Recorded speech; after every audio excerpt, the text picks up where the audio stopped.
जय हिंद दोस्तों। 8th पे कमीशन से पहले जवानों को बड़ा नुकसान हो सकता है, लेकिन 8वें वेतन आयोग में जेसीओस को फायदा मिल सकता है एमएसपी का, और ये एमएसपी एमएनएस के बराबर हो सकती है। दो खबरें आई हैं जिसमें कि पूर्व सैनिक स्टेटस में बड़ा बदलाव किया गया है, नियमों में चेंजमेंट किया गया है, जिससे जवानों को कम फायदा लेकिन जेसीओ को फायदा मिलेगा। और इसमें सबसे ज़्यादा फायदा जो मिलेगा एमएनएस को मिलेगा। क्या है, पूर्व सैनिक जो स्टेटस है उसमें क्यों बदलाव किया गया है, 20% जो कोटा है वो एमएनएस का क्यों बढ़ाया गया है। तो बता दें कि पूर्व सैनिकों को जो आरक्षण मिलता है उसमें एमएनएस को भी अब आरक्षण मिलेगा। बता दें एमएसपी का जो केस था दिल्ली हाई कोर्ट में और उसके बाद सुप्रीम कोर्ट में, वो रिजेक्ट कर दिया गया था। जबकि जवान जेसीओ की 5 जो मांगे थी, 5 जो उनके तर्क थे, उसका रक्षा मंत्रालय एक भी उसका तर्क सही से जवाब नहीं दे पाया था, क्योंकि जवानों का कहना था मिलिट्री सर्विस पे जो मिल रही है एमएनएस को डबल क्यों मिल रही है जवानों और जेसीओ से। तो उसमें तर्क दिया गया था जवानों की तरफ से, ना तो एमएनएस जो है ड्रिल करते हैं, ना बीपीटी ना पीपीटी, तो उन्हें एमएसपी डबल क्यों दी जाती है। उन्हें एक्स सर्विसमैन स्टेटस भी नहीं दिया जाता है, उसको डबल क्यों मिल रही है। आरआर और एल्टीट्यूड में पोस्टिंग भी नहीं होती है, तो ऐसा क्यों उन्हें एमएसपी डबल क्यों दी जाती है। आर्म्स ड्यूटी भी नहीं होती है, कमिटेंट रैंक भी नहीं है, तब भी मिलिट्री सर्विस पे क्यों दी जाती है। जब कोई फौजी ही नहीं है तो मिलिट्री का अलाउंस क्यों मिलता है।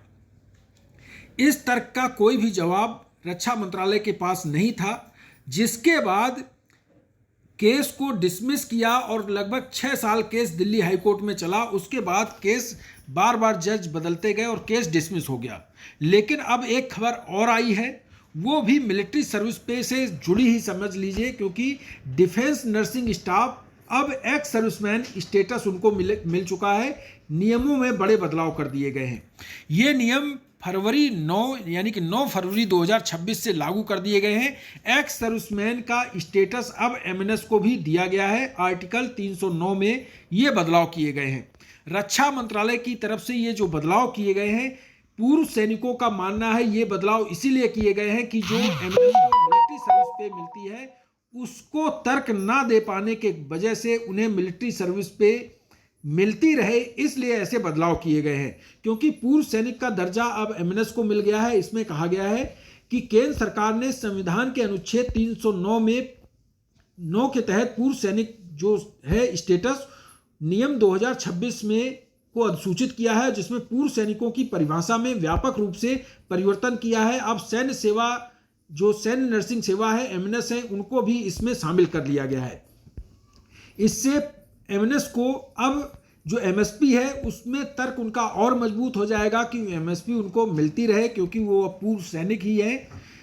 पूर्व सैनिक जो जेसीओआर होते थे उन्हें ग्रुप सी और डी में जॉब रिजर्वेशन मिलता था।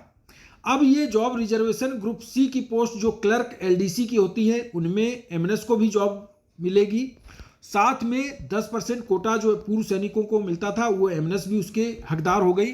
और ग्रुप डी में 20% कोटा, जिसमें प्यून, चपरासी, सिक्योरिटी गार्ड, असिस्टेंट, सहायक, सेवादार जैसे ग्रुप होते थे। इन ग्रुपों में भी 20% आरक्षण जो जेसीओआर को मिलता था वो अब एमएनएस को भी मिलेगा।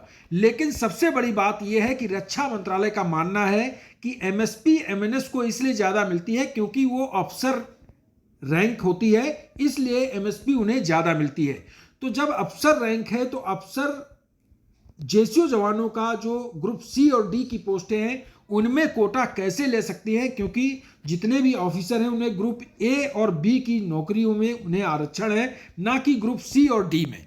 तो अब ये फिर से एक बार रक्षा मंत्रालय की तरफ से जो एमएनएस के लिए किया गया है वो भी फिर से एक सवालों के घेरे में है। उन्हें आरक्षण जेसीओ जवानों के कोटे से क्यों दिया जा रहा है, जबकि उन्हें ग्रुप ए और बी में दिया जाना चाहिए था। साथ में एक खबर और है, वो भी मैं आपको बता दूं कि जवान जेसीओ ज़्यादातर मिलिट्री सर्विस पे पर अपनी जो 8वें वेतन आयोग की वेबसाइट है उसमें कंप्लेंट डाल रहे हैं, और उनका मानना है कि 8th पे कमीशन में मिलिट्री सर्विस पे जवान जेसीओ को बराबर मिलनी चाहिए। मिलिट्री सर्विस पे का हक जवान जेसीओ को सबसे ज़्यादा है, क्योंकि एमएसपी जो है मिलिट्री सर्विस पे रिस्क के आधार पर होनी चाहिए। ऐसा उनका मानना है और ये तर्क भी उनका सही है, क्योंकि मिलिट्री सर्विस पे आर्मी, एयरफोर्स, नेवी के जो सैनिक हैं, कम्बटेंट रैंक हैं, जो हथियार कैरी करते हैं, उन्हें मिलना चाहिए। और इसको लेकर अपनी कंप्लेन आप भी डाल सकते हैं 8 पे कमीशन ने की वेबसाइट में, इसको लेकर आप कंप्लेंट दे सकते हैं। ये कंप्लेंट ज़्यादा से ज़्यादा इसलिए दें क्योंकि हो सकता है मिलिट्री सर्विस पे जवान रेशियो की बराबर हो जाए। अगर बराबर हो जाती है तो बहुत बड़ा फायदा होगा। थैंक यू, जय हिंद।